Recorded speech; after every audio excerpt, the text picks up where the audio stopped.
My name is Celia Neustadt, and by the end of this talk, I'm going to change the way you think about cities. So a sticker label warning for this talk. I'm going to use some sociology jargon, which I will teach you. You can then use it at dinner parties, and everyone will think you are really smart. So my talk is entitled Space First Place, Why City Centers Matter in a Globalizing World. Let's begin. Space is nothing. It is the absence of anything. Air, let's say. Space becomes place when people ascribe meaning to a space. This is a semantic difference, but I want you to think about meaning, how we interact with spaces to make them places or destinations. Okay, so we know people interact with spaces to make them places. Why should we care about this? When you think about globalization, you might think about something like this. You might think about something intangible like technology or trading, the internet. Maybe you think about whizzing molecules along fire wires or something like that. So many people shy away from thinking about globalization because it seems not personal, not local. But really, globalization is grounded in space. Globalization is what turns spaces into places. So here's what I mean by this. As the world becomes increasingly globalized, more and more spaces become centers of commerce and industry. And spaces that we didn't really think about before all of a sudden have new meaning and become places because of globalization. So let's call these places global cities, okay? These cities, Sao Paulo, Tokyo, New York, San Francisco, Shanghai, are the homes of globalization.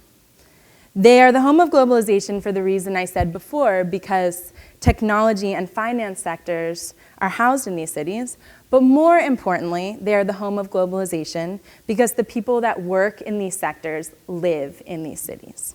They eat, sleep, work, procreate, and recreate in these cities. And not just one city, really, but many cities. Global people are often more connected to other global cities than to nearby rural areas. Cities become their playgrounds. We also know that globalization has redefined the way we think about wealth. The people at the top of the finance sector have more money than ever before, and they use their money to live luxurious lives.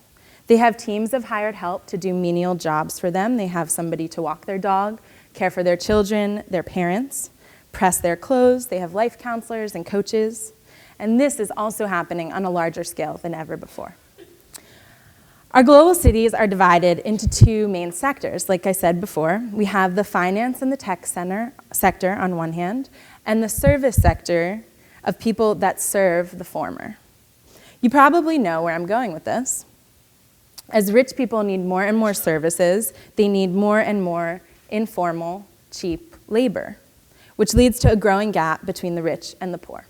So we have rich people on one hand living in global cities, and we have poor people on the other serving them who often can't afford to live near their employers or afford most of the luxuries that their employers have, with one exception: public places.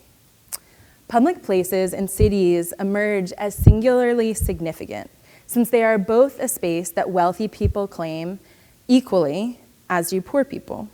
Both groups have equal opportunity to ascribe meaning to this space. And finally, we're at the crux of my argument. Because both groups ascribe meaning to this space, traditionally disempowered people can reclaim power through their use of public space.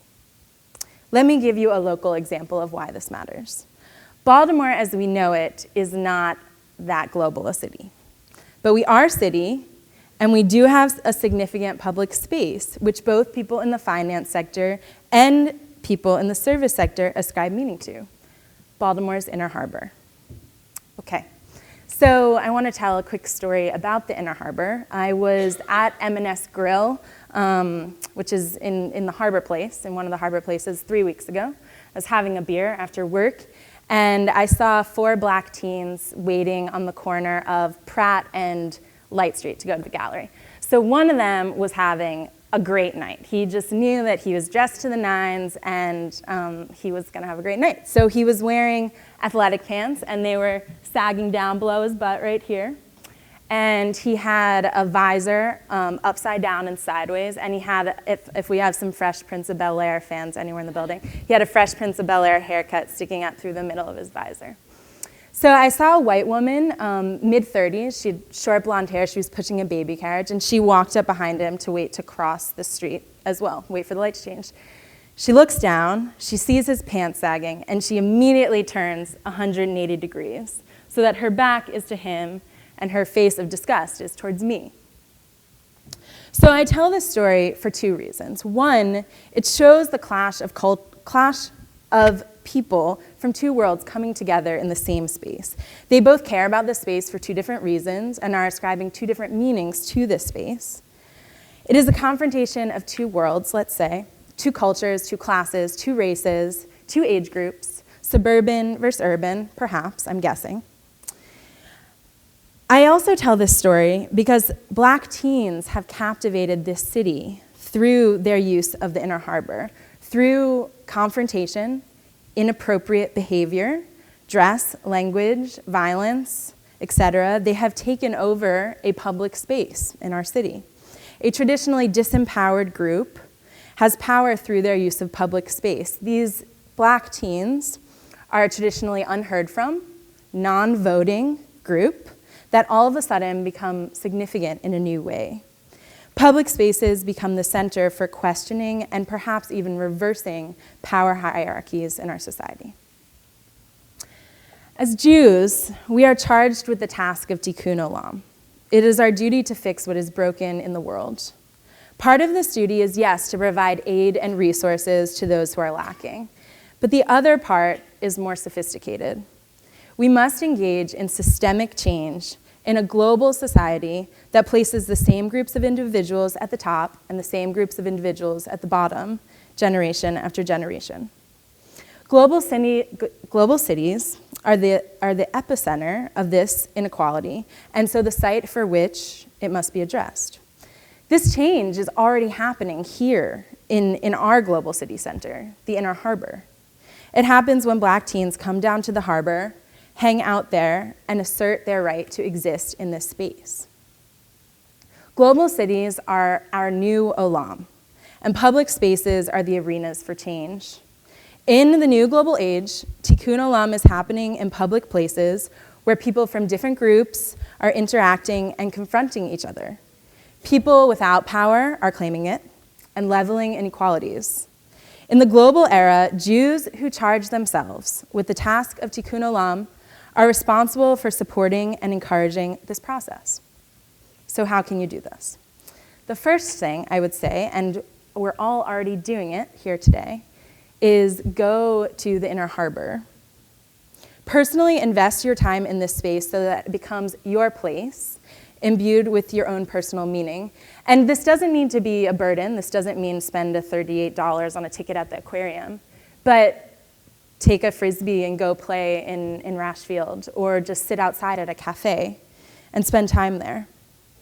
The second thing I ask is slightly more challenging, but I think you can do it. When you're there in the Inner Harbor and you come face to face with Black kids who live on the east and west side who are coming to the harbor to stake out their position in our society by taking back power in the only way they know how, don't turn your back. Listen to them and then engage. Thank you.